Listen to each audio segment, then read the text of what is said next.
환영합니다. 축복합니다. 예배를 통해서 오신 주님, 약속의 주님, 능력의 주님을 찬양하기 원합니다. 이 시간 잠시 묵상하고 주님 앞에 찬양하며 나아가겠습니다.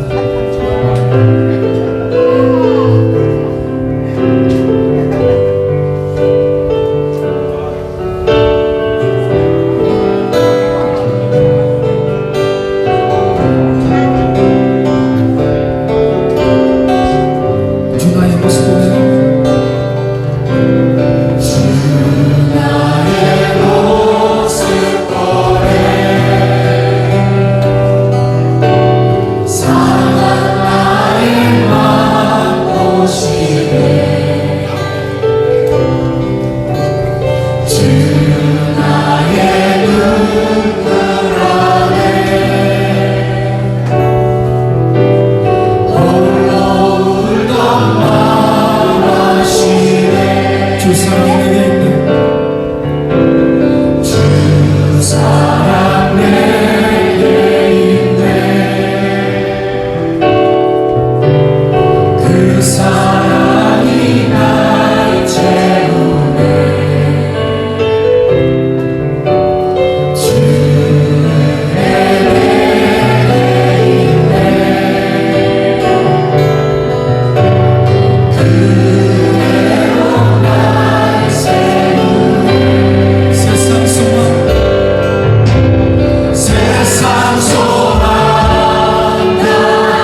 세워주소서.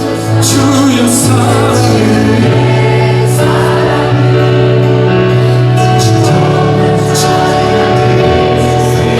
이 시간 주님과 만나주시옵소서.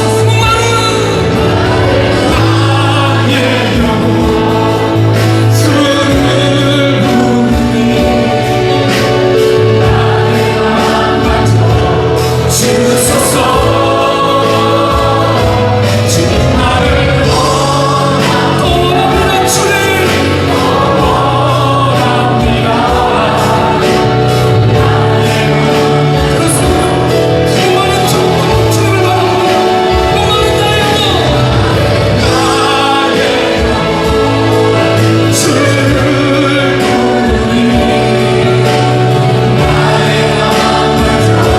주소서.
하나님이여 주는 나의 하나님이시니라. 내가 간절히 주를 찾되 물이 없어 마르고 황폐한 땅에서 내 영혼이 주를 갈망하며 내 육체가 주를 양무하나이다. 내가 주의 권능과 영광을 보기 위하여 이와 같이 성소에서 주를 바라보았나이다. 주의 인자하심이 생명보다 나으로 내 입술이 주를 찬양할 것이라. 이러므로 나의 평생에 주를 송축하며 주의 이름으로 말미암아 나의 손을 들리이다. 하나님은 영이시니 예배하는 자가 영과 진리로 예배할지니라. 오늘 우리의 주인 되신 예수 그리스도의 이름으로 간절히 기도합나이다.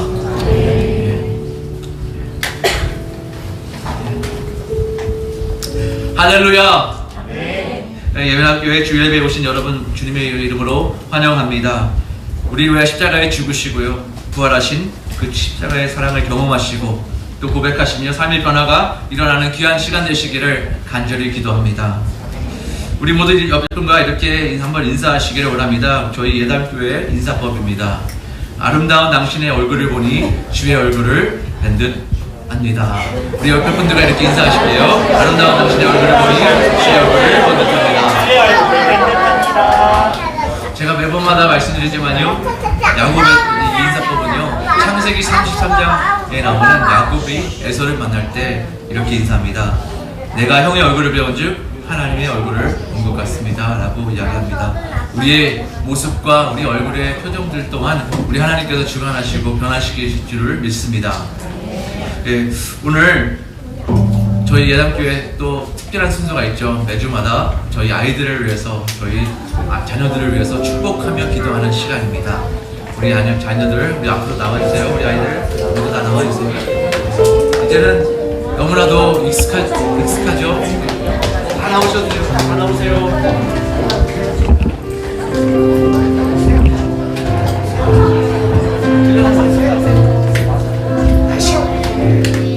우리 자녀들 우리 너무나도 감사하고 기쁩니다. 우리 시간 같이 한번 우리 자녀들에게 얻으시고요. 우리 자녀 세대를 위해서 기도하기를 원합니다. 축복하기를 원합니다. 우리 자녀 세대가 하나님의 놀라운 은혜를 경험하는 정말 믿음의 부흥의 세대 되게 해주세요. 하나님 이 시간 우리 자녀들을 축복되게 해주세요. 우리 같이 한번 기도합니다. 같이 한 목소리로 우리가 축복합니다. 하나님 감사합니다. 아버지 하나님 우리 세대를 하나님 우리 자녀들 통하여서 하나님의 영광을 드러나요. 하나님 우리 아이들의 영광을 통하여서 하나님의 놀라운 은혜가 하나님 이런 감사함을 얻어내는 주여 주의 이름이 하나님의 영광의 이름이 하나님 우리 하나님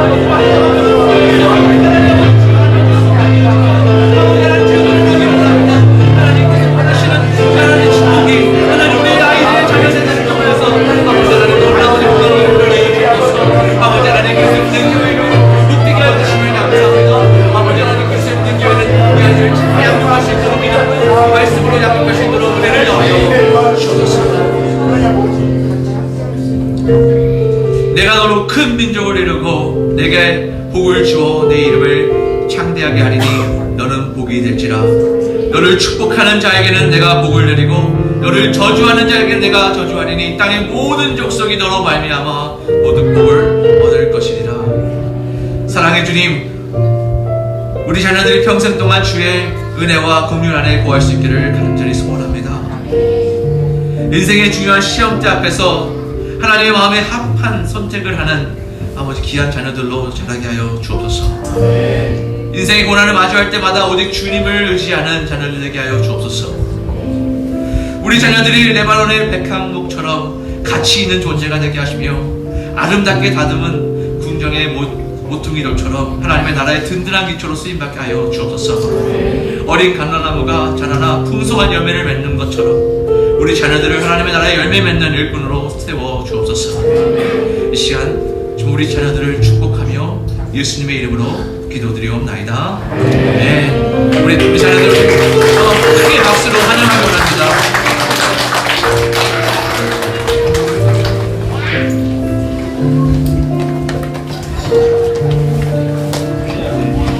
우리 자녀들을 보실 때마다 감사하고 기쁩니다. 그리고 더 놀라운 것은요, 저희 예담교회 자녀들이라서 그런 것이 아니라 보면 볼수록 어쩜 저렇게 이쁘고 참 씩씩하고 정말 멋있는 아이들인지 참 모르겠습니다. 계속해서 우리 교육부를 위해서 기도해 주시기를 간절히 부탁드립니다. 아멘. 우리 최 목사님은 아멘이시가요? 우리 모두 예담교회 성도님들마다 아멘이시죠? 네, 교육부를 위해서 기도해 주시기를 간절히 부탁드립니다. 교회 소식을 좀 전해드리겠습니다. 아직까지 등록카드를 제출하지 않으신 성도님들이 계시다면요, 오늘 예배 후에든 언제든 저나 저희 최서 목사님께 저희 등록카드를 제출해 주시기를 부탁드립니다. 두 번째로 각 예담의 부서를 위해서 기도를 부탁드립니다. 저희가 지난주에 우리 부서장님들을 여러분께 소개시켜 드렸고요. 부서장님들께서 이제 앞으로 많은 일들을 감당하실 텐데요. 여러분들의 기도가 간절히 필요합니다. 저희는 부족한 자들이고요, 지혜가 없는 자들입니다. 그러나 하나님 은혜로 맡기신 일들을 감당합니다. 그래서 여러분들의 기도가 더 필요합니다. 특별히 저희 교육부 교사로 헌신하실 분이 계신다면 언제든지 우리 저희 목사들에게 말씀해 주시지 마시고요, 우리 부장지사님이신 최인근 지사님께 말씀해 주시기를 부탁드립니다. 저희 목사들 너무나도 많은 질문들이 오기 때문에 추가로 질문 오면 저희도 힘들어집니다. 그래서 교육부 섬기시기 원하시는 분들 계시면 우리 서윤근 지사님께 따로 별도로 말씀해 주시고 문의해 주시면 지사님께서 잘 인도해 주실 것입니다. 세 번째로 주일 예배 후에 저희 성도의 교제가 있습니다. 저희 교회는요, 특별히 강조하는 것이 하나 있습니다. 예배는 성도의 교제까지가 예배입니다. 아멘이십니까? 네, 특별한 일이 없으시다면 오늘 이제 예배 마치신 후에 4층에 한 층을 이제는 내려가셔야 됩니다. 한 층을 내려가시면 또 아주 좋은 뷔페가 준비되어 있습니다. 그러나 저희 교회는 저희가 그래서 앞에서 저희 성도님들께서 10만 동의 저희 쿠폰을 지금 저희가 식사 쿠폰을 저희가 아마 준비해 놓으셨습니다. 그래서 성도의 교제를 4층에서 예배 후에까지 하시고 돌아가시기를 간절히 부탁드립니다. 주일 예배가 오늘 10시 반으로 옮겼습니다. 이전했습니다. 제가 한국말이 좀 짧습니다. 네, 그래서 참 고민을 많이 했습니다. 근데 하여튼 10시 반에 예배 들으시니까 좋으세요? 네.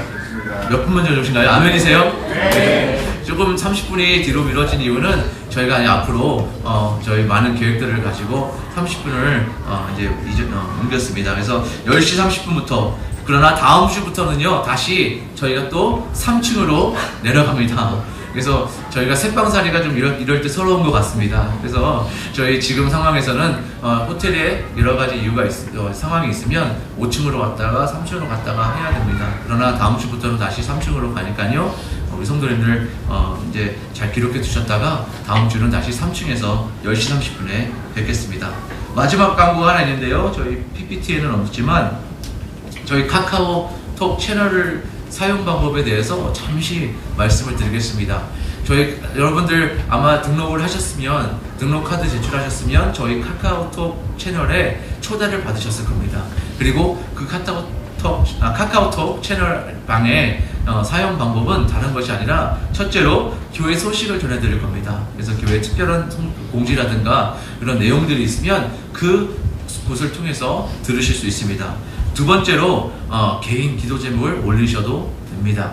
어떤 분들께서 개인 기도 제목을 올려도 되나요? 네, 올리셔도 됩니다. 그러나 이제 개인 기도 제목은 여러분께서 잘 지혜롭게 올려주시기를 부탁드립니다.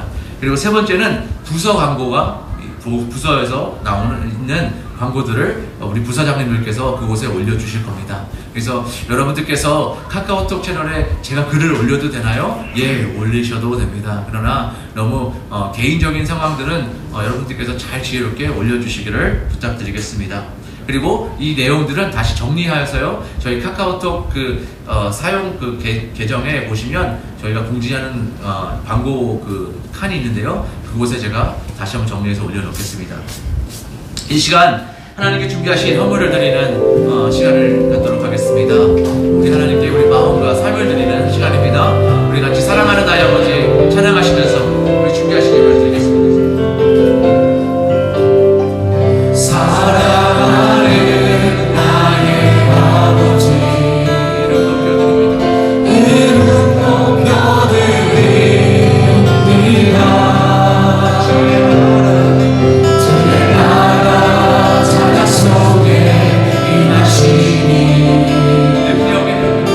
능력에 주께 찬송하리.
오늘 우리 마음과 정성을 다하여 주님을 예배합니다. 이 시간 우리 삶 가운데 한 부분을 떼어 정말 우리 삶을 하나님 앞에 다시 한번 드립니다. 주님, 이 예물이 쓰이는 곳마다 정말 그 하나님의 영광이 드러나며 오직 날로 믿는 자들이 더해가기를 간절히 소원합니다. 정말 마음을 다해 드리는 예물을 통해 하나님 영광 받으시며 정말 이 예물이 주님께서 기뻐하시는 곳에 사용되기를 간절히 소원합니다. 그리고 오직 하나님의 영광만이 드러나는 오직 예수 그리스도가 주인 되어지는 우리 예담교회 되게 하여 주옵소서. 감사하며 예수 그리스도의 이름으로 간절히 기도드립니다.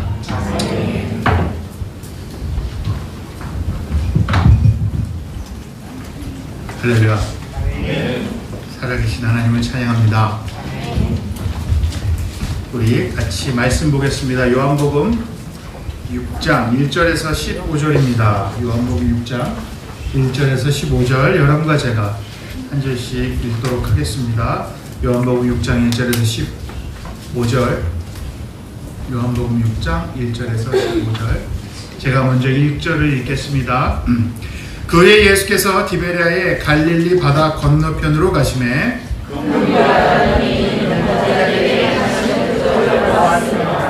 예수께서 산에 오르사 제자들과 함께 거기 앉으시니 예수께서 눈을 들어 큰 무리가 자기에게로 오는 것을 보시고 빌립에게 이르시되 우리가 어디서 떡을 사서 이 사람들을 먹이겠느냐 하시니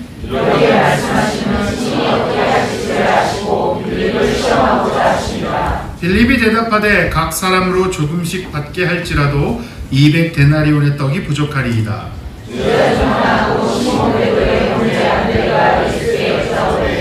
여기 한 아이가 있어 보리떡 5개와 물고기 2마리를 가지고 있나이다.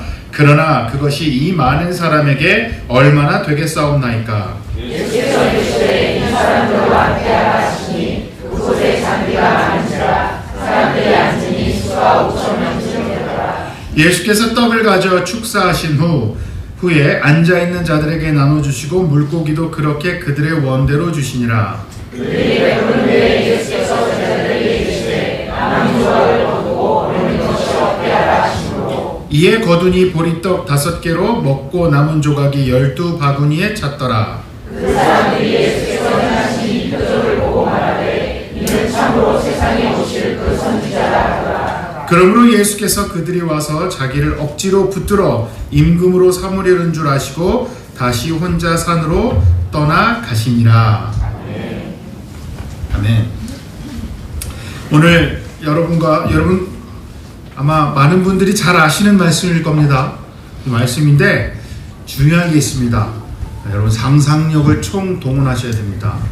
오늘 이 성경 말씀을 우리가 나눌 때에 지금 여러분과 저는 언덕 위에 앉아 있는 겁니다. 그리고 지금 사람들이 저랑 예수님을 동일화시키는 것 같아서 마음이 상당히 불편한데 설교를 들으러 왔다고 생각해요. 우리 예배를 들으러 왔다고 해서 여러분 같이 보는 거예요. 근데 거기에 남자만 5,000 많은 학자들이 여자와 아이들까지 합쳐 10,000명 이상 되는 사람이 모였을 거라고 생각하는 거예요. 여러분 10,000명이 상상이 가세요? 상상이 안 가시죠? 우리는 500명도 상상이 안 가는 판에 지금 그죠? 근데 상상을 해보시는 거예요. 높은 들 위에 이렇게 밑으로 수많은 사람이 빼곡히 있고요. 지금 예수님이 앉아서 이제 막 가르침을 하시려고 하시는 그 상황 속에 그리고 예수님과 12제자가 이렇게 움직일 때마다 그 수많은 사람들이 막 따라다니는 거예요. 오늘 말씀을 보면 예수님이 그 갈릴리 호수에서 디베랴에 있는 반대편의 바닷가 그 해변가로 오셨더니 사람들이 예수님이 그쪽으로 옮기셨다는 소식을 듣고 큰 무리가 따랐대요. 오늘 큰 무리가 따른 이유가 2절에 뭐라고 합니까? 표적을 보았음이로라. 예수님이 병자를 고치시고 눈먼 자를 뜨게 하시고 예수님이 유명해졌어요. 예수님이 하시는 일이 소문이 났어요. 와, 지금 저기 예수라는 사람이 있는데 그 사람한테가 막 병이 났더라. 모든 문제가 다 풀리더라. 야, 대단한 사람이다. 신기하다. 어떤 사람은 구경이라도 가볼까? 어떤 사람은 선지자가 아닐까? 여러 가지 각자 자기의 생각을 가지고 모인 사건입니다. 그런데 이 사건이 왜 또 중요하냐면 예수님에 대해서 설명한 복음서들, 마태복음, 마가복음, 누가복음, 요한복음 4복음서에 예수님께서 행하신 기적을 다 똑같이 얘기하는 복음서가 없어요. 그런데 오병이어 사건, 빵 5개 조각하고 생선 2조각으로 5,000명을 넘게 먹이는 이 사건만큼은 마태복음, 마가복음, 누가복음, 요한복음의 저술자들이 다 똑같이 다루고 있다는 거예요. 그 얘기는 이 기적이 굉장히 중요해요. 그리고 이 기적이 예수님의 공생의 사역에서 하이라이트입니다. 세상적으로 볼 때 가장 많은 사람이 모이고 어마어마한 사람들이 예수님을 왕으로 삼으려고 그래요. 드디어 된 거예요, 여러분. 예수님이 왕 대신 예수님이 왔는데 막 사람들이 따라오면 이제 난리가 났어요. 그런데 예수님이 도망가시는, 숨으시는 사건이고, 이 사건 이후로 우리가 앞으로 6장을 몇 주에 걸쳐서 볼 텐데 사람들이 떠나기 시작합니다.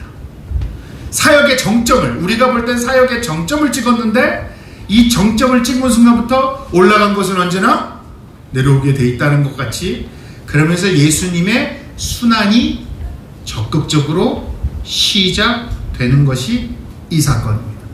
이 사건은 굉장히 중요합니다. 그래서 우리가 이 사건을 좀 자세히 몇 주에 걸쳐서 좀 자세히 보고 싶습니다. 도대체 이것이 우리에게 시사하는 것이 무엇인가? 그리고 우리가 이 사건 속에서 주님을 어떻게 만나야 할 것인가? 우리는 어떻게 반응해야 할 것인가에 대해 여러분과 이제 나누려고 합니다.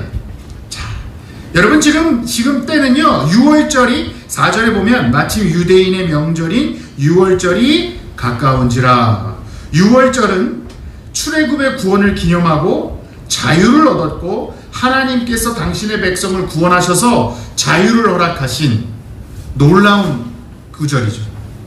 하나님이 내가 왕이 되었다. 내 백성을 내가 구하여 약속의 땅으로 보내겠다. 그리고 모든 신들을 내 앞에 무릎 꿇으며 내가 진정한 신인 것을 보이겠다고 선포한 그 6월절을 기념하는, 그날을 기념하는 그때에 중요한 겁니다. 그때에 예수님이 오늘 이 기적을 베푸시는 겁니다. 그렇다면 요한은 지금 이 얘기를 하고 싶은 겁니다. 옛날에 우리가 애굽에서 탈출했던 것을 기억하느냐? 하나님의 놀라운 기적을 기억하느냐? 우리의 광야 생활을 기억하느냐? 하나님의 구원을 기억하느냐? 그 구원의 날을 다시 한번 정확하게 재해석해서 보여주실 왕이 이분이다라는 이야기를 하려고 지금 오병이어의 기적을 서술하는 거예요. 그런데 그 서술이 마태복음, 마가복음, 누가복음은 비슷합니다. 여러분 나중에 집에 가셔서 한번 비교해서 읽어보십시오. 그런데 유난히 누가복음만 서술이 좀 다릅니다. 그래서 우리 그 부분을 좀 보는 거예요. 첫 번째로 우리가 던져야 하는 질문이 있습니다. 예수를 왜 따르는가? 오늘 큰 무리가 따라갔죠. 여러분 예수님께서 십자가에 달리시기 전까지의 사역은 어땠냐면 치유의 사역과 가르침의 사역이 있습니다. Healing and teaching이에요. 하나님은 치유하셨고 하나님은 가르치셨습니다. 이 두 가지 사역을 위주로 하십니다. 그리고 예수님의 치유 사역은요, 많은 사람들을 놀라게 할 만큼도 충분했고, 그리고 이분을 만나면 뭔가 있을 것 같고, 뭔가 영험한 것 같고, 이분을 따라가면 걱정 없을 것 같은 호기심도 유발할 수 있었습니다. 그래서 사람들은 예수님을 많이 따라다녔어요. 그런데 예수님은 언제나 치유의 사역을 하시면서 꼭 연결하시는 게 뭐냐면 말씀 사역으로 연결을 하셨습니다. 이 얘기는 뭐냐면 하나님께서는 우리 삶, 인간의 삶 속에 육적인 것, 우리의 삶에 실제적으로 필요한 것, 우리의 삶의 고통을 공감하신다는 얘기입니다. 우리가 아파하고 망가진 삶에 대하여 회복시키기를 원하시는데 거기서 멈추는 게 아니라 하나님과의 끊어진 관계를 다시 회복하여 영적인 회복, 보이는 것에 대한 회복뿐만 아니라 보이지 않는 더 중요한 것에 회복까지 가게 한다는 것이 성경이 내내 말하고 싶은 겁니다. 예수님은 언제나 그렇게 사역을 하셨어요. 그런데 문제는 뭐냐면 사람들은 예수님의 가르침을 그리 듣지 않았다는 거예요. 보이는 치유, 보이는 현상에 집중을 더 많이 했고 한 번도 보지 못한 곳에 놀라워했고 그것을 쫓아가기는 했는데 그것을 한 하나님의 마음이나 그 일이 이루어진 복음의 본질이나 이 하나님이 원하시는 것을 알려고는 하지 않았다는 안타까움이 있는 겁니다. 오늘도 마찬가지입니다. 큰 무리가 따랐습니다. 그런데 오늘 14절에서 15절을 보면 뭐라고 얘기합니까? 그 사람들이 예수께서 행하신 이 표적을 보고 말하되, 또 뭐를 보았다고요? 표적을 보고 말하되, 이는 참으로 세상에 오실 그 선지자라. 그러므로 예수께서 그들이 와서 자기를 억지로 붙들어 임금으로 삼으려는 줄 아시고 다시 어떻게 하셨대요? 혼자 산으로 떠나버리셨어요. 왕 삼으려 그러는데, 유명해졌는데, 이제 사람도 많이 모였는데, 여러분 10,000명이 모였어요.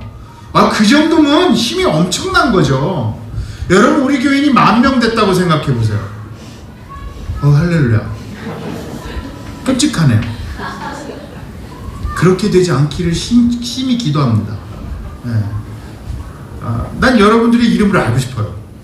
여러분들의 아이들의 이름도 외우고 싶어요. 물론 머리가 나빠 지금도 못 외우고 있습니다만 10,000명이 돼서 여러분들의 얼굴도 모르고 그러고 싶지는 않습니다. 근데 10,000명이 됐다고 힘을 갖는다는 것, 재정의 힘이 있을 거고 모이는 힘이 있을 거고 봉사의 힘이 있을 거고 그 누구도 함부로 건드리지 못하겠죠. 근데 예수님은 사라지세요. 멋지죠?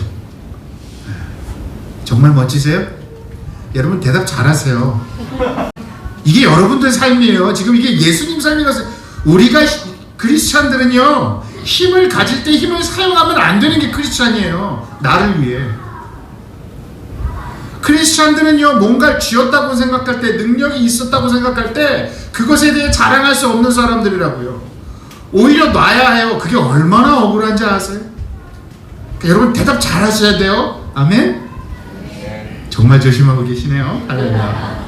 자, 여러분 요한복음 1장 1절에 뭐라고 되어 있습니까? 태초에 말씀이 계시니라 말씀이 하나님과 함께 계셨으니 이 말씀은 곧 하나님이시라. 그리고 그 말씀이 육신을 입어 이 세상에 온 것이 예수 그리스도죠. 그러니까 성경은 뭐라고 하냐면 하나님의 말씀이 육신을 입은 예수다. 그 예수 그리스도가 창조주 하나님이시며 하나님의 그 본체이시다라고 선포를 해요. 그런데 사람들은 예수님이 행하시는 그 능력과 기적을 보길 원하지 말씀 대신 하나님의 마음을 이해하려고 하지 않는다는 거예요. 그러면 문제가 생깁니다. 어떤 문제가 생기는 줄 아세요? 사람들이요, 예수님을 따르면서 내가 보이는 것만, 내가 아는 것만 내 수준에서 가늠하기를 원해요. 그 가늠에서 벗어나면 마음이 불편해집니다. 내가 아는 것에서 벗어나면 마음이 불편해집니다. 그리고 따르고 싶지 않습니다. 어려운 마음이 듭니다. 그래서 요한복음 6장 66절을 보면요, 같이 읽어볼까요? 그때부터 그의 제자에게서 많은 사람이 떠나가고 다시 그와 함께 다니지 아니하더라. 성경이 얘기하죠. 그 수많았던 사람들이요, 예수님이 6장 가르침이 길어요. 그 가르침을 듣더니 뭐라고? 떠나가기 시작해요. 내가 보는 것, 나의 현상을 보고 내 생각 속에서 내가 아는 세상 안에서 마땅히 이루어져야 할 일들이 신비롭게 일어나면 사람들은 흥분을 감추지 못하고 예수 그리스도를 따르고 복음을 믿는다고 하고 예수님의 제자라고 하지만, 정작 진짜 하나님의 진리된 말씀이 선포될 때는 나중에 이후로 읽으면요, 예수님이 제자들한테 물어봐요. 너희들도 나 떠날래? 네. 여러분 우리가 아는 수준에서 예수님을 따르면요, 어떤 일이 벌어지면 예수님이 숨으세요. 우리는 나는 주님 왕입니다. 주님을 왕으로 만들 겁니다. 나는 주님을 따를 겁니다. 나는 봉사할 겁니다. 나는 주님을 사랑합니다. 찬양을 하고 기도를 하고 헌금을 하고 모든 봉사를 다 했는데도 그것이 단지 내 생각과 내 주관적인 자아에서 움직였다면 우리는 절대로 예수님을 만날 수 없다라는 겁니다. 그래서 교회에서 여러분 열심히 봉사하셨는데 지치고요, 힘들고요, 내가 다시는 봉사하나 봐라 이러시는 분들은요, 왜 예수를 못 만났을까요? 잘못 가셨습니다. 그래서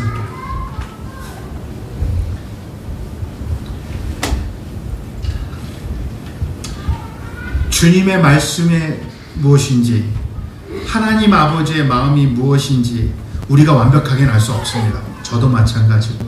그런데 그것을 알기 위해서 몸부림치고 나의 자아와 나의 뜻이 아니라 내 생각의 틀 안에서 하나님이 움직이시지 않는다는 걸 인정하고, 비록 내 뜻대로 움직이지 않아도, 비록 내가 보는 것대로 가지 않아도, 비록 내 생각과는 다르게 일들이 진행됨 속에 두려움이 있고 아픔이 있고 고통이 있고 괴로움이 있다 하더라도 나를 붙드신 그 손길, 말씀 되신 그 하나님의 말씀을 붙잡고 몸부림치는 그 속에 있다면 예수님을 만나게 됩니다. 진짜 만나요.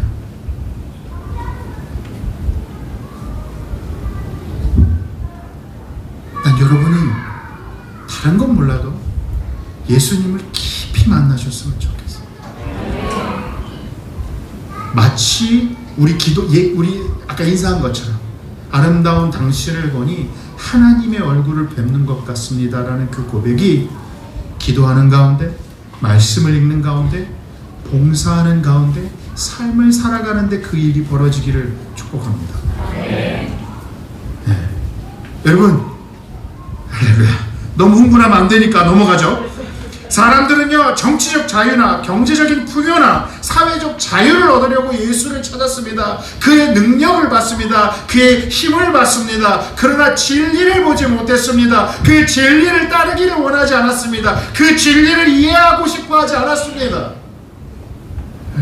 그러면 떠나게 되는 거예요. 우리는 혹시 육체의 소욕을 기쁘게 해주는 것을 찾아다니지는 않습니까? 여러분 혹시 예담교회에서 예배드리는 게 여러분이 소욕을 기쁘게 해주려고 오시지는 않으세요? 물론 그러시지 않을 거라 믿으며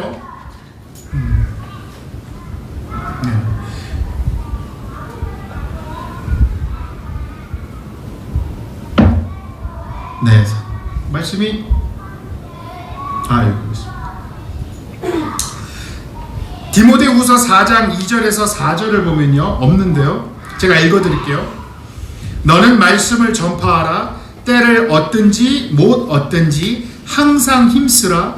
범사의 오래 참음과 가르침으로 경책하며 경계하며 권하라. 때가 이르리니, 잘 들으십시오, 사람이 바른 교훈을 받지 아니하며 귀가 가려워서 자기의 사욕을 따를 스승을 많이 두고 또 그 귀를 진리에서 돌이켜 허탄한 이야기를 따르리라. 귀가 가려워지기를, 사람들이요, 마지막 때에 오면 자기가 듣고 싶은 것, 내 귀를 시원하게 해주는 것, 내 귀를 속삭여서 내가 생각하기에 맞는 이야기를 하는 사람들의 이야기를 듣기 시작한대요. 그 스승을 둔대요. 이게 무슨 얘기일까요? 유튜브를 펴보시면 나옵니다. 요즘요, 우리 그렇게 많이 해요. 요즘은 좋은 말 하는 사람도 너무 많고요, 좋은 설교를 하시는 분들도 너무 많아요. 그래서 우리는 유튜브에 들어가 이 사람 이야기, 저 사람 이야기, 이 사람 설교, 저 사람 설교, 내가 좋아하는 것을 골라 듣습니다. 그리고 요즘 이 기독교의 세태가 너무 짜증이 나서 이 기독교의 세태를 신랄하게 꼬집고 그것에 대해 잘못됐다고 얘기하는 목사들의 이야기를 듣는 분들이 굉장히 많아요. 나쁘다라는 얘기가 아니라 잘못된 세태를 꼬집어야 하고 잘못된 건 잘못됐다고 해야 하는데, 그래서 막 찾아들어요. 저도 막 들어요. 그런데 여러분, 근데 문제가 뭔지 아십니까? 그런 분들의 설교를 많이 듣다 보면 내 마음이 사랑에 충만해지기보다 날카로워지고 네게티브해지고 꼬집고 궁시렁대기 시작해요, 내가. 그럼 그 설교를 가만히 들어보면요, 복음 설교 아닙니다. 많은 순간 어떤 설교인지 아세요? 그냥 화가 나서 말씀을 갖고 승질내는 설교예요. 그 설교에 사랑이 없어요. 그럼 밑에 카멘트를 보면 100% 카멘트가 달려요.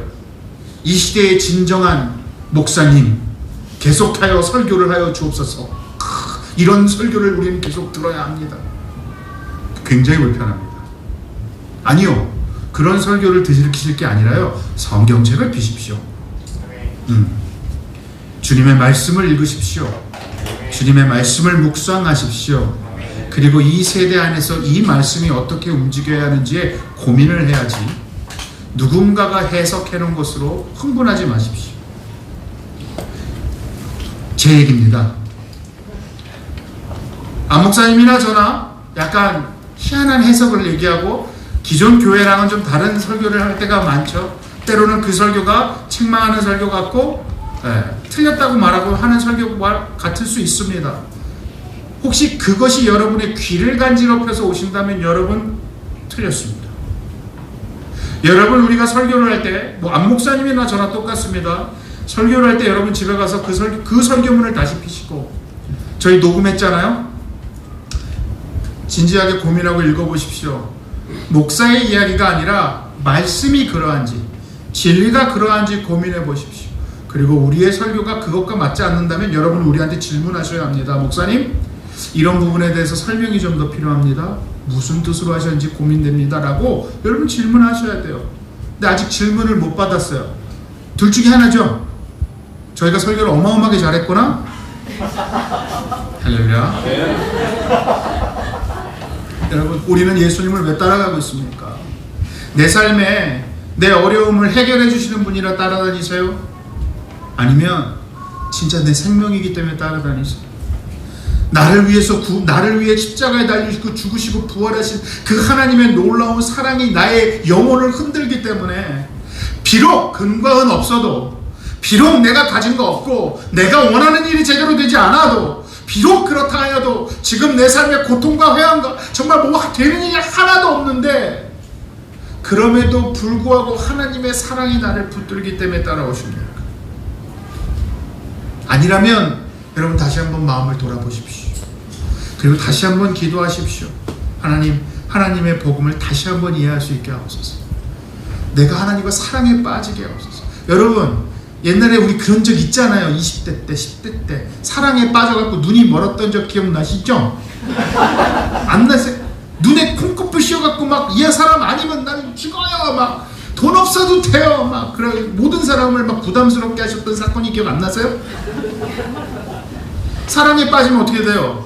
모든 어려움이 어려움 같지 않죠. 예수 그리스도와 사랑에 빠지면 어떻게 될까요? 어려움을 부정하는 게 아니라요, 그 어려움 속에서 인내하고 화평을 찾아가요. 그리고 그 안에 소망이 있다고 얘기합니다. 자, 그런데 여러분, 이제 예수님이 질문을 하세요. 이게 재밌어요. 나는요, 예수님 참 성격 이상하신 것 같아요. 죄송합니다. 너무 경박스러워져. 왜냐하면 5절에 여러분 보시면 예수께서 눈을 들어 큰 무리가 자기에게로 오시는 것을 보시고, 자, 제가 상상하라 그랬잖아요. 12제자랑 높은 곳에 앉아 계세요. 12제자들이 지금 보겠죠. 막 수많은 사람들이 주님 말씀 들으러 온대. 근데 12제자는 알아요. 왜 알아요? 12제자 기분 좋아요. 왜 기분이 좋아요? 예수님이 12명을 특별히 뽑아냈잖아요. 예수님이 특별하게 12명만 뽑아낸 거예요. 거기서. 그러니까 선택받은 자들이죠. 그러니까 어깨에 힘이 있겠어요, 없겠어요? 있죠. 있어요. 여러분, 하다못해 교회 안에서도 담임 목사님 오른팔 왼팔 하면 뭐 막 이렇게 힘들어가고 막 장로락으로 막 이렇게 막 어깨가 돼갖고 막 이러고 다니시는 분들 많잖아요. 그런데 예수님이란 말이에요. 지금 예수님 12명 하대 막 10,000명 20,000명이 막 주님한테 막 몰려오는 게 보여. 그럼 12명이 어떤 생각을 했겠어요? 드디어 된 거야. 이제 우리는 막 10,000명 모아갖고 이제 막 그래갖고 막 뭐 하면 돼. 이제 막 로마를 정복하고 다시 하나님의 나라를 하면 되는 거야. 이제 막 얼마나 흥분해 있겠어요. 여러분, 눈빛이 감동이 안 돼서 내가 마음이 너무 아파요 지금. 아니, 지금 이거 대단한 얘기예요. 막 지금 난리가 날 거예요. 그래서 주님이 딱 그걸 아시는 거예요. 빌립을 딱 빌립아 불렀어. 이제 주님 얘기하십시오. 뭐 기대하고 있습니다. 뭐라 그러세요? 우리가 어디서 떡을 사서 이 사람을 먹이겠니? 무슨 이런 되도 않는 질문을. 여러분 생각을 해보세요. 지금 예수님이 부자였을까요? 가난했을까요? 모르시겠어요? 누울 데가 없으셨대요. 가난하셨어요. 근데 13명이 일도 안 해. 나 참. 13명이 일도 안 하고 돌아다니고 있는 상황이에요, 여러분.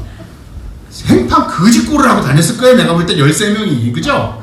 물론 자매들이나 옆에 제자들이 먹을 것을 주고 재정을 후원한 거 분명히 했을 거예요. 하지만 규모가 얼마나 어마어마했겠어요. 빌립아, 어디 가서 우리가 떡을 사서 이 사람 식사를 내줄까? 다른 복음서를 보면 그들이 지쳤으므로 힘들었으므로 그들을 보내라고 얘기를 해요. 제자들이. 목사님, 예수님 지금 어두웠습니다. 사람들이 지쳤습니다. 다 각자 가서 밥 먹게 하시죠. 우리 재정이 없으니까. 제자들의 대답은요 이래요. 날이 저물어 가며 12사도가 나와 여짜오되 무리를 보내어 두루 마을과 촌으로 가서 유하며 먹을 것을 얻게 하소서. 우리가 여기 있는 곳은 빈들입니다. 뭐라고 얘기합니까? 장소가 적당하지 않습니다. 예수님. 빵이 충분하지 않습니다. 예수님. 돈이 충분하지 않습니다. 예수님. 인력이 충분하지 않습니다. 예수님. 시간이 충분하지 않습니다. 예수님. 우린 감당할 수 없습니다. 예수님. 안 돼요 라고 얘기하고 있는 거예요. 근데 예수님의 질문은 뭐예요? 야, 우리가 어디서 빵을 살까? 아니, 돈이 있다 치죠. 돈이 있다 치자고요. 만병빵을 어디서 갖고 와요? 여러분, 우리 되게 믿음 없자고요. 지금은 이성적으로 생각해 보세요. 말이 안 되는 얘기를 예수님이 하세요. 여러분, 우리의 삶을 살다 보면 말이 안 되는 것 같은 일이 일어나죠. 삶을 살다 보면 감당하지 못하는 일들이 일어나죠. 우리는 질문하죠. 도대체 이 일이 내 삶에 왜 일어나는 겁니까? 내가 뭐 그렇게 잘못했다고? 라고 얘기하죠. 예수님의 질문이라고 생각해 보세요. 빌립한테 물어봐. 빌립아, 어떻게 할까? 그랬더니 빌립이 돌아봅니다. 또 주님이 물어보셨는데 우리 또 성의 있게 대답해야 되잖아요. 그죠? 봤는데 간음이 안 돼. 그래, 뭐라 그래요? 빌립이 뭐라 그럽니까? 각 사람으로 조금씩 받게 할지라도 200데나리온의 떡이 부족하면, 1데나리온은 하루 일당입니다. 200데나리온은 8개월치 일당이에요. 근데 여러분, 왜 200데나리온이라고 그랬을까요? 제가 볼 땐 빌립이 계산할 때 큰 돈이 200데나리온인 거예요. 200데나리온가 택도 없어요. 10,000명을 무슨 수로 매겨요. 그냥 감당이 안 되는 거예요. 계산을 포기한 거예요. 자기 수준에서 큰 돈이에요. 200데나리온이야. 지금 내가 볼 때 13명이 20데나리온도 없어 지금. 그러니까 나름 생각해서 200데나리온이라고 해도 턱도 없이 부족합니다. 안 됩니다, 주님. 이거 불가능한 거예요. 왜 그런 질문을 하세요? 라고 얘기를 하는 거죠. 근데 오늘 성경은 뭐라고 합니까? 6절에 이렇게 말씀하심은 친히 어떻게 하실지를 알고 빌립을 어떻게 한다고요? 시험하고자 합니다. 여러분, 하나님은요 우리를 죄에 빠지는 시험을 들게 하지 않습니다. 여러분. 그런데 하나님은 우리에게 시험을 줄 때가 있습니다. 시험을 허락할 때가 있습니다. 언제요? 우리 안에 감춰주어 있는 것이 무엇인지 드러낼 때요. 여러분, 참 사람은 이상해요. 나도 나를 몰라. 그죠? 그래서 가사 노래도 있잖아요. 내가 나를 모르는데 너는 나를 알겠느냐. 나도 나를 몰라요. 그죠? 난 예수님 믿은 것 같죠? 난 정말 어떨 때 보면 야, 이렇게 내가 예수님과 사랑에 빠져도 되나? 이제는 나는 뭐 어떠한 일이 와도 나는 다 이겨낼 수 있어. 난 이제 죄도 안 질 거야. 정말 그래요? 진짜 미치도록 어려운 일 나오면 그 사람 안에 깊은 곳에 뭐가 있는지 나와요. 이게요, 신앙생활을 하다 보니까 이제 삶의 연륜이 쌓이다 보니까 살아가면서 어려운 일들을 많이 지나가다 보면 웬만한 어려운 건 어려운 게 아니죠. 근데 어느 날 진짜 어려운 게 또 와요. 여러분, 제 예언 하나 할게요. 하지 마요. 죽는 날까지. 옵니다, 여러분. 왜 오냐면요, 예수님이 질문하시는 거예요. 내 안에 깊은 곳에 정말 하나님을 신뢰하는지, 이것마저도 신뢰하는지, 이것마저도 신뢰하는지. 나는 믿었다고 생각했는데, 나는 하나님과 완벽하다고 생각했는데, 어느 순간 나는 예수님의 손을 놓으려 하는 나의 모습, 어느 순간 내 안에 있는 깊은 어둠, 어느 순간 내 안에 있는 깊은 알지도 못했던, 그래서 깜짝 놀라는 내 안의 죄악성을 보게 되는 거예요. 지금 우리 교회에서 가장 많이 보시는 분이 누구예요? 우리 안 목사님이잖아요. 그래서 맨날 우시잖아요. 안 목사님은 그걸 보는 거예요, 이 시간 속에서. 그리고 주님만 의지해야 되는 거예요. 그래서 아까 주님만 할 때, 촬영할 때 막 울면서 기도하더라고요, 또. 여러분, 그런 일들이 우리에게서 계속 일어나길 원합니다. 여러분, 진짜로. 어떻게 주님 믿는데 눈물을 안 흘립니까? 내 안에 있는 그 더러운 것들이 드러나는데, 그럼에도 사랑하는 하나님을 내가 만나는데 어떻게 울지 않습니까? 많이 우십시오. 통곡의 바다가 돼도 됩니다. 남자분들 우셔도 하나도 누가 뭐라 안 해요. 그리고 또 웃으십시오. 승리의 웃음을, 기쁨의 함성을 치는 그런 예담이 되기를 원합니다. 네. 빌립을 시험하고자 함이래요. 빌립에게 물어보는 거예요. 빌립아, 사람들이 이렇게 많이 모였어. 진정한 빵이 뭘까? 진정한 떡이 누굴까? 라는 질문이에요. 요한복음 6장을 보면요, 주제가 생명의 빵 대신 예수예요. 6장 전체가요. 이게 시작입니다. 제자들에게. 여러분, 예수님은 질문을 던질 땐 두 가지가 제가 보여요. 항상 예수님의 가르침에 두 가지 형태가 나는데, 첫 번째는 뭐냐면, 제가 영어로 수록했어요. proclamation, 선포예요. 많은 대중을 놓고 하나님의 진리를 그냥 선포하세요.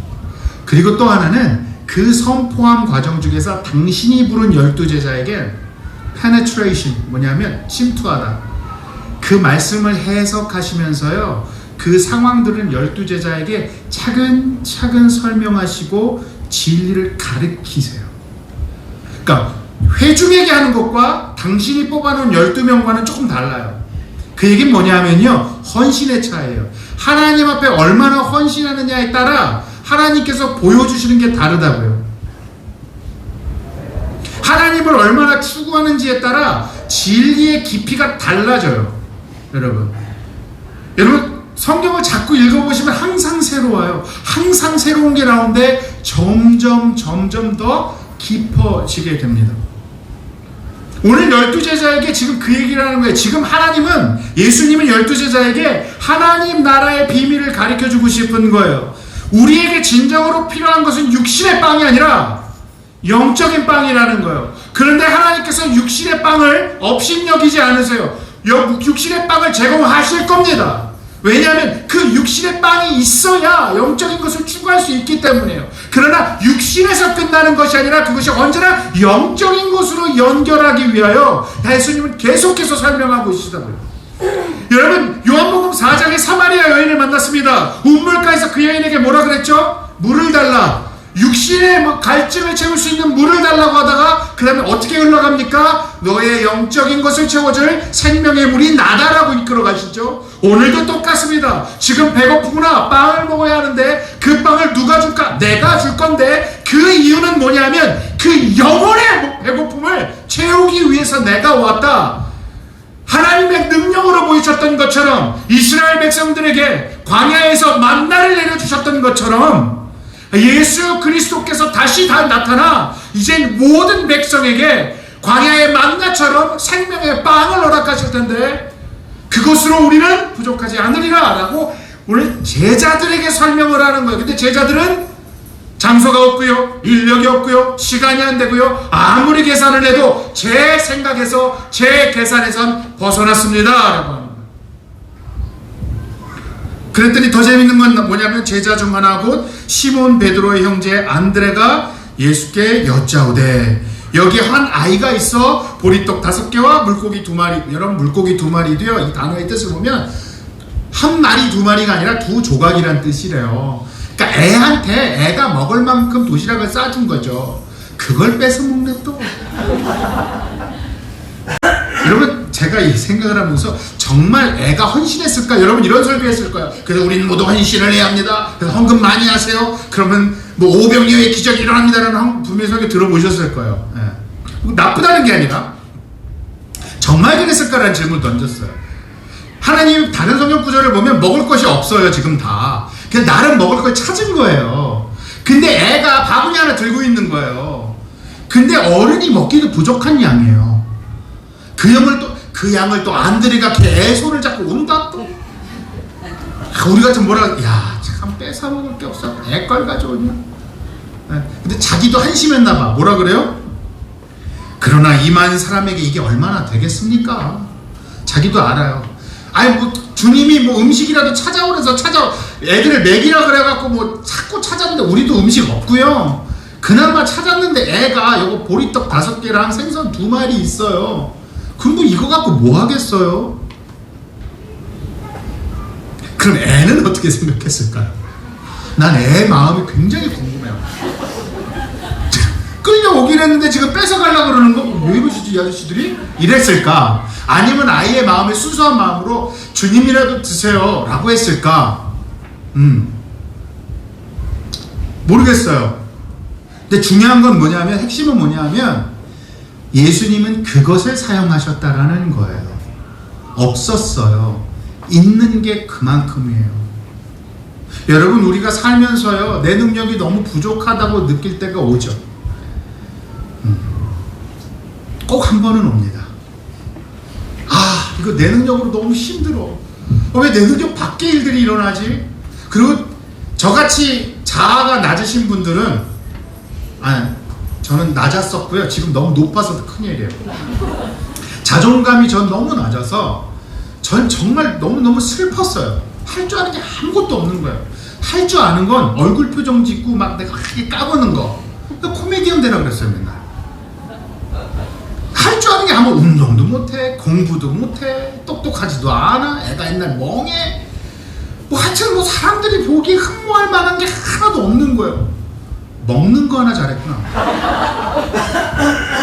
여러분 정말 난 아무것도 할 줄 없는 게 없는 거예요. 여러분 그런 분들 있죠. 내가 할 수 있는 게 없다고 생각하시는 분 혹시 계세요? 내가 갖고 있는 게 너무 없어요. 나 주님 정말 사랑하고 싶고 나 주님하고 뭐 하고 싶고 하나님 나도 하나님이 하고 싶은데 할 줄 아는 게 아무것도 없어요. 하나님 나도 정말 하나님한테 봉사하고 싶다 할 줄 아는 게 없어요. 몸으로 때우려니 몸이 약하죠. 막 삭신 쑤시죠.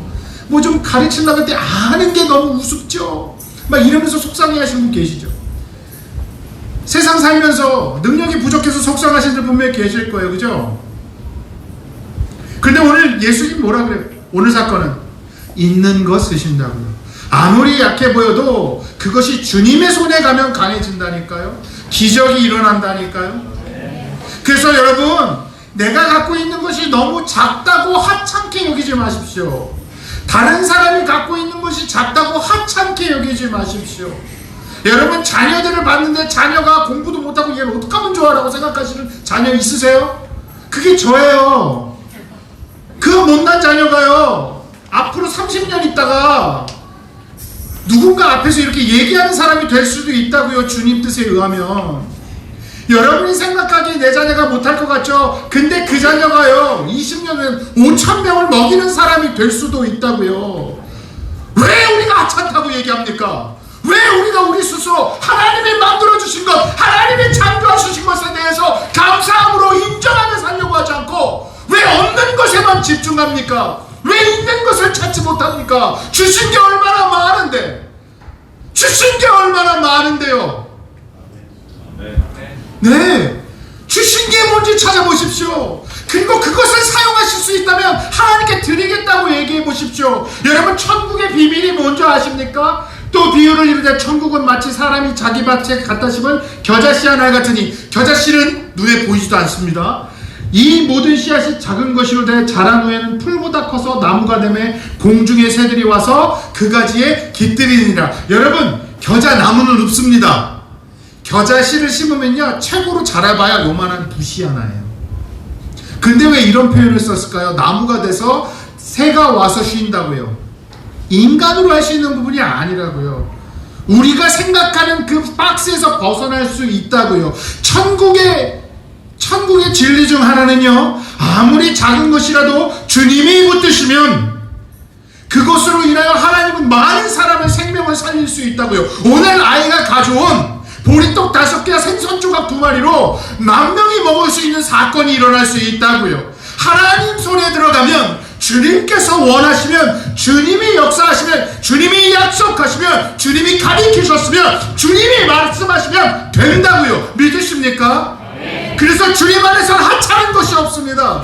내가 주님을 사랑했기 때문에 한 그 작은 행동 하나가, 내가 주님을 사랑했기 때문에 했던 그 위로 하나가, 내가 주님을 사랑했기 때문에 누군가와 만나서 식사 한 번 했던 그 하나가 생명을 살릴 수도, 몇천 명을 살릴 수도 있는 사건이 된다는 겁니다. 여러분, 이게 경험되어지기를 기도합니다. 그리고 여러분들의 삶의, 신앙의 삶을 살다 꼭 보여지고 경험되어지고 증언하실 수 있는 삶을 살 수 있기를 기도합니다. 이것이 천국의 비밀입니다. 아무리 작은 것이라도 우리는 몰라요. 우리의 생각 속에서 뭔가 있어야 되고 힘이 있어야 되고 숫자가 많아야 되는데, 내가 생각하기엔 이렇게 저렇게 이렇게 움직여야 되고, 사람을 만나야 하고 네트워크를 만들어야 되고 나와 함께 할 사람을 만들어야 된다고 생각해서 열심히 뛰지만 아닐 수도 있다는 거예요. 그러니까 여러분,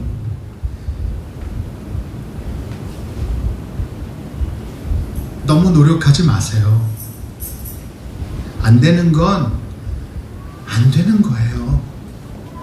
그냥 내려놓으세요. 여러분, 여기 오신 분 중에 단 한 분도 게으르게 살지 않으실 겁니다. 중고등부 안 게으르게 살고 있지? 안 게으르지?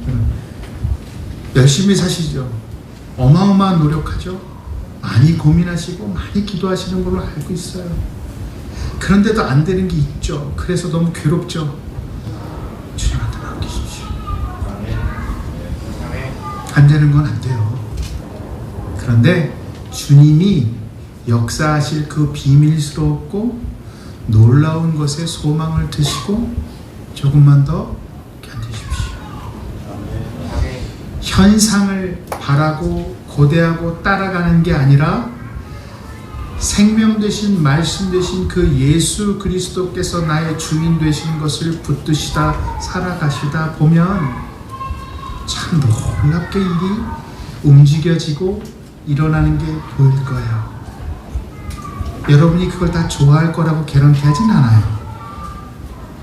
내 생각과 다르기 때문에 속상할 수 있지만, 여러분, 그 안에 하나님이 움직이고 계시고 역사하고 계시고 붙들고 계시다는 것을 잊지 마시기를 바랍니다. 제가 마지막으로 이 말씀을 갖고 정리를 하기를 원합니다. 오늘 아침에 이사야서를 읽다가 한 말씀 우리 같이 읽었으면 좋겠습니다. 읽어볼까요?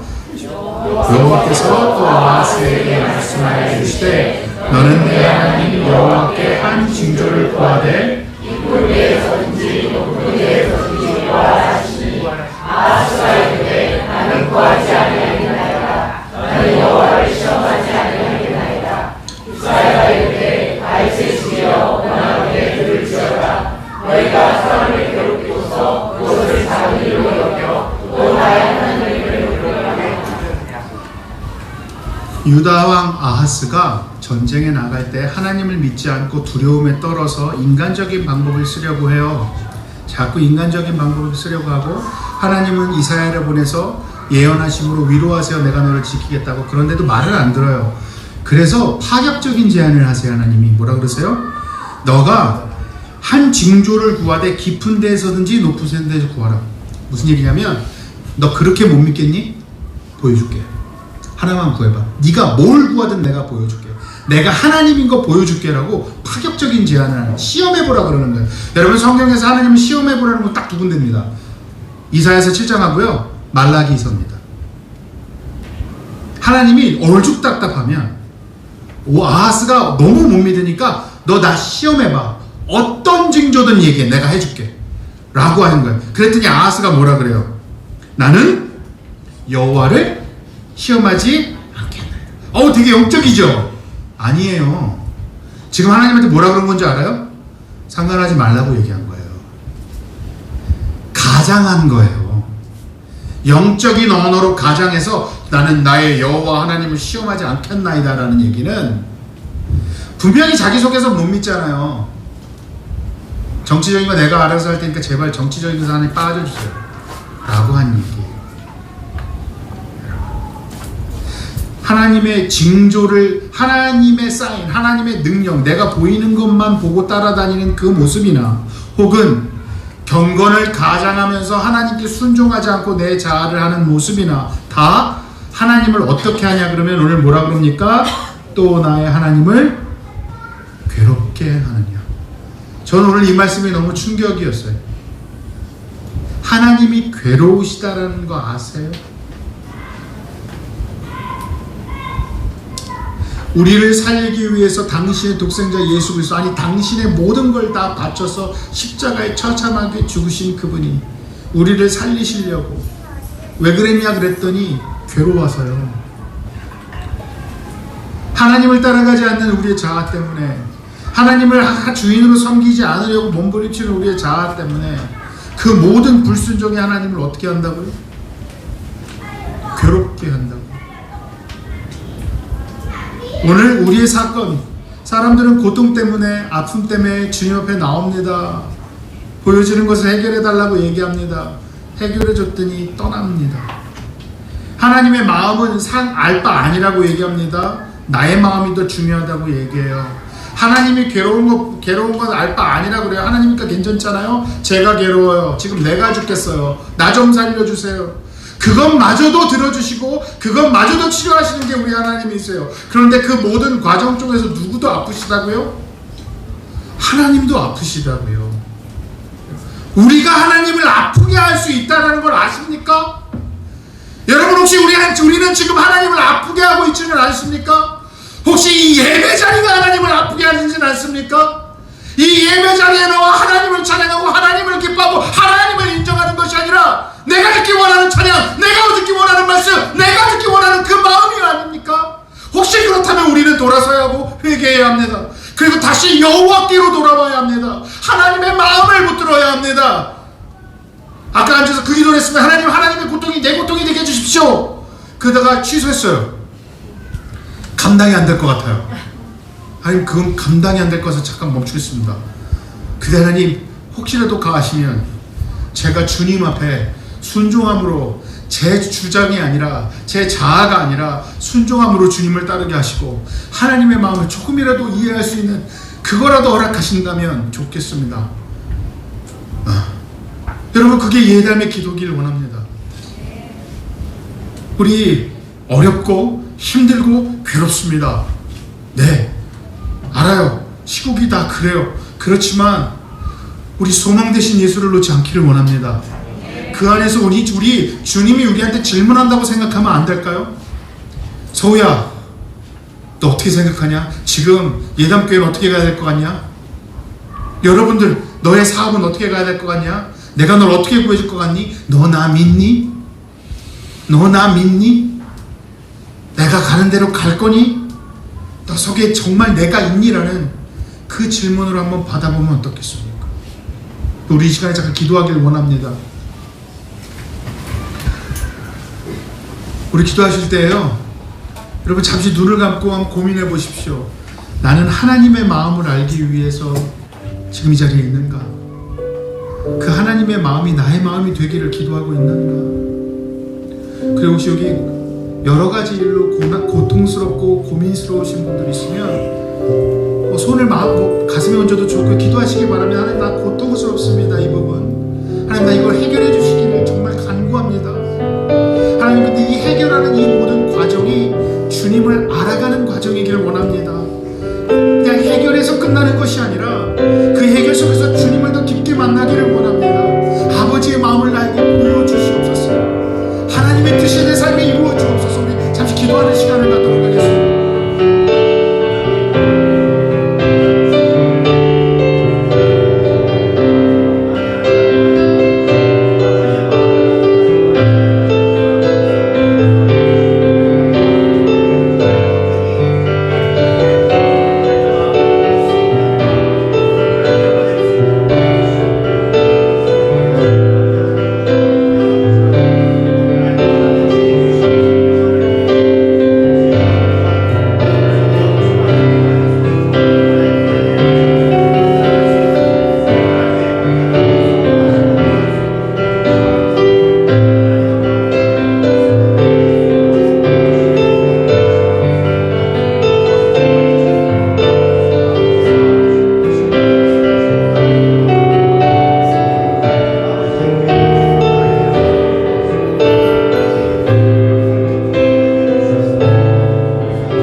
너희가 어찌하여 양식이 아닌 것을 위하여 은혜를 달아주며 배부르게 하지 못할 것을 위하여 수고하느냐. 내게 듣고 들을지어다. 그리하면 너희가 좋은 것을 먹을 것이며 너희 자신들이 기름진 것으로 즐거움을 얻으리라. 하나님, 이 자리에 나와 주님을 찬양하고 주님을 인정하고 기도했으며 헌물했으며 헌신했습니다.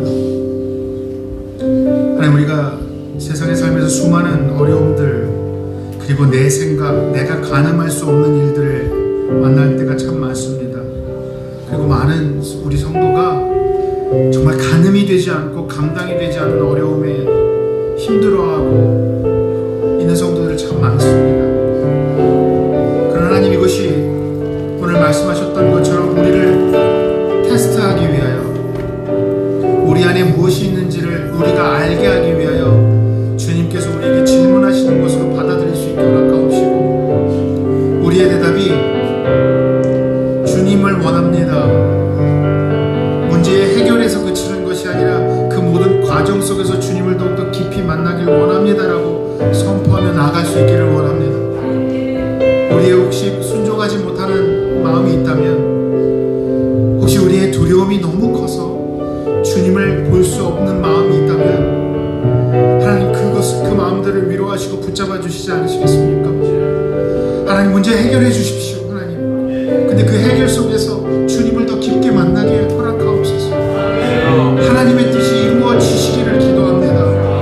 하나님, 우리 예담 공동체가 이곳에서 주님을 더 깊이 만날 수 있기를 원합니다. 하나님, 가늠되지 않고 생각할 수 없는 그 어려움 속에서 두려워서 떨기보다는 오히려 한 걸음 앞으로 나아가 그 믿음 안에서 빛 가운데 걸어갈 수 있게 허락하여 주옵소서. 여호와는 내게 복을 주시고 너를 지키시기를 원하며, 여호와는 그의 얼굴을 내게 비추사 은혜 베푸시기를 원하며, 여호와는 그 얼굴을 내게로 향하여 드사 평강 주시기를 원하노라. 오늘 이 시간에 하나님의 마음을 붙들기를, 그리고 우리의 삶 속에서 주님의 마음, 하나님의 마음 속에서 몸부림치며 살며 결정하며 기도하며 돌아가는 우리 성도 한 사람 한 사람 위에 하나님의